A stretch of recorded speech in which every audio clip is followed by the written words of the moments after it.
bang long khwari ma se sum kim hlim lai sak mel moi darang ton le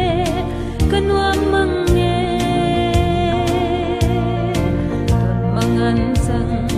ri sangan kai zau ta hlim lai para na chuai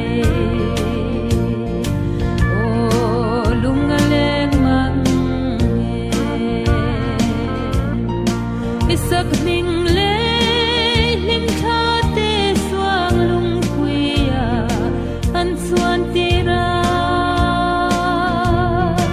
sin lai len wal lung du tenen zain kan no yong kwa har mang nge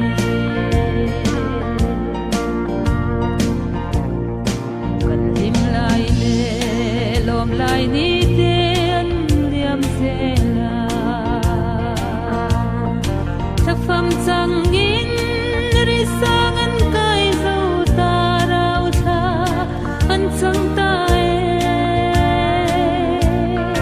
ring lang changa du tiang hoi ve ang mo sing nun lai ngai ve mo o lung leng mang isak ning le lim tha te suang lung puya an chuan tira sin lai len rual lung du tenen zain kan no hom kwa har mang nge